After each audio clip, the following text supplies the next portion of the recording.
Bu buraxılışda Rusiyada miqrantların deportasiya xərclərinin işə götürənlərin üzərinə qoyulması ilə bağlı yeni təklifdən, 2027-ci ildə işə salına biləcək hədəfli miqrant cəlbi sistemindən, Azərbaycanın bölgələrində yeni il qiymətlərindən və Rusiyada təhsil alan xarici tələbələr üçün qalma müddətinin uzadılması qaydaları ilə bağlı vacib xatırlatmadan danışacaq.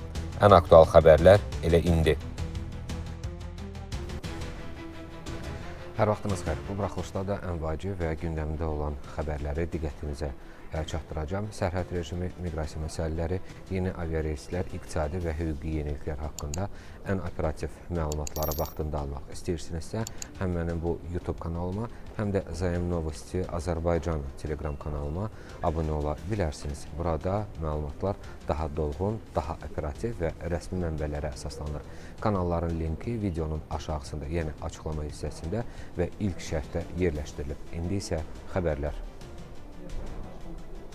Rusiyada miqrantların deportasiya xərclərinin işə götürənlərin üzərinə qoyulması təklif olunur. Bunun fonunda xarici vətəndaşlar və vətəndaşlığı olmayan şəxslər barədə dövlət qurumları arasında informasiya mübadiləsi də sadələşdiriləcəkdir. Bu barədə yerli mətbuat məlumat verir. Miqrasiya məsələləri üzrə bölmə xidmətindən bildirilib ki, bu Dövlət Duması deputatlarının yaxşı təşəbbüsüdür və mütləq dəstəklənməlidir. Lakin bunu praktikada reallaşdırmaq üçün mövcud patent sisteminin ləğv olunması və iş icazəsi sisteminə qayıdılması vacibdir. Bunu isə hədəfli təşkil edilmiş işçi qüvvəsi cəlbi çərçivəsində etmək lazımdır. Çünki bu, dövlətin yeni miqrasiya siyasəti konsepsiyasında da qeyd olunur.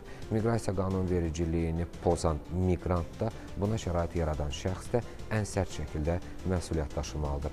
Miqrantları qanunsuz şəkildə leqallaşdıran, onlara rus dili biliyinə dair saxta sertifikat verən şəxslər dövlətə ziyan vurduqlarına görə cinayət məsuliyyətinə cəlb edilməlidirlər. Çünki bu, dövlətə qarşı törədilən cinayətdir. Statın sonu. 2 ildən sonra 2027-ci ildə Rusiya hökuməti hədəfli miqrant cəlbi üzrə pilot layihəni işə sala bilər.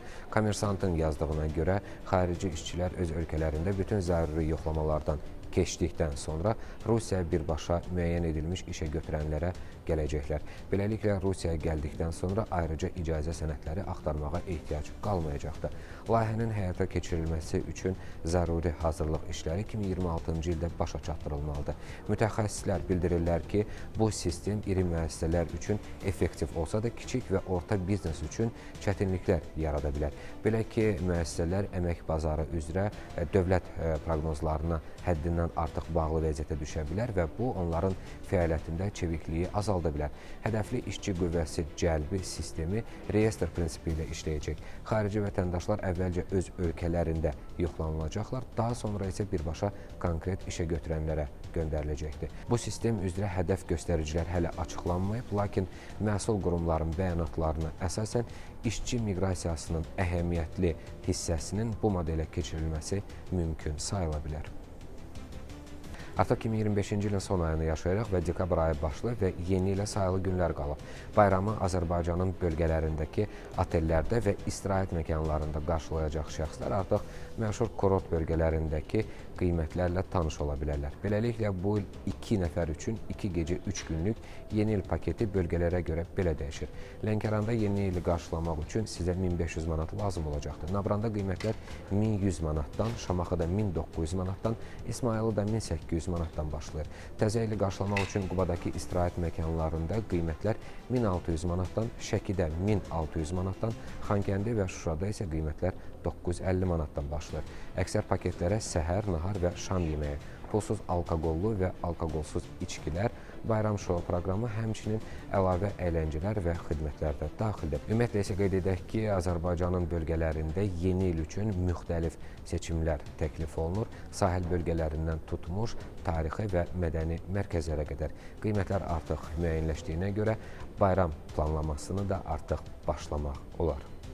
Rusiyada təhsil alan xarici tələbələrin ölkədə qalma müddətinin uzadılması ilə bağlı müvafiq xatırlatma da bu həftənin diqqətlə izlənilən xəbərlərindən oldu.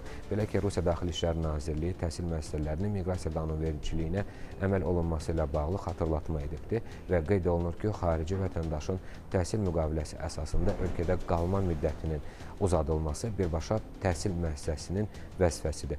Bu tələb Rusiya Federasiyasında xarici vətəndaşlarının hüquqi vəziyyəti haqqında federal qanun sənədində öz əksini tapıb. Təhsil müəssisəsinin nümayəndələri xarici tələbənin qalma müddətinin bitməsindən ən azı 20 gün əvvəl müvafiq olaraq Daxili İşlər Nazirliyinə müraciət etməlidir. Əks halda həmin tələbəyə dair məlumatlar bu ilin 5 fevralından fəaliyyət göstərən nəzarət olunan şəxslərin registrinə daxil ediləcək ki, bu da onun Rusiyada bəzi hüquqlarının məhdudlaşdırılması ilə nəticələnə bilər. Azərbaycanda müddətli əmək müqaviləsinin bağlanmasına dair halların siyahısı genişləndirilir. Bu məsələ Milli Məclisin Regional Məsələlər Komitəsində müzakirə olunubdur. Sənədə görə müddətli əmək müqaviləsi aşağıdakı hallarda bağlana biləcək. Tələbələr istehsalat təcrübəsi və staj keçdikdə, əcnəbilər və vətəndaşlığı olmayan şəxslər iş icazəsi əsasında ölkədə ödənişli əmək fəaliyyətinə cəlb olunduqda və üçüncüsü, qanunvericilikdə nəzərdə tutulan digər hallar üzrə. Bununla yanaşı, Azərbaycanda işçilərin işdən azad olunması qaydasında da dəyişikliklər edilibdir. Dəyişikliyə əsasən icbari tibbi müayinə ilə bağlı verilmiş tibbi rəydə işçinin əmək funksiyasının yerinə yetirilməsini əks göstəricilər aşkar edildikdə o işdən azad edilə bilər. Həmçinin işçi müəyyən olunmuş qaydada əməyin mühafizəsi üzrə təlimdə iştirak etməkdən və biliyinin yoxlanmasından boyun qaçırdıqda və əmək vəzifəsinin pozulması hallarının aşkar edildikdə işdən azad ediləcəkdir və işə götürən işçinin işdən kənarlaşdırılması barədə əmrini vaxtından əvvəl ləğv edə bilər.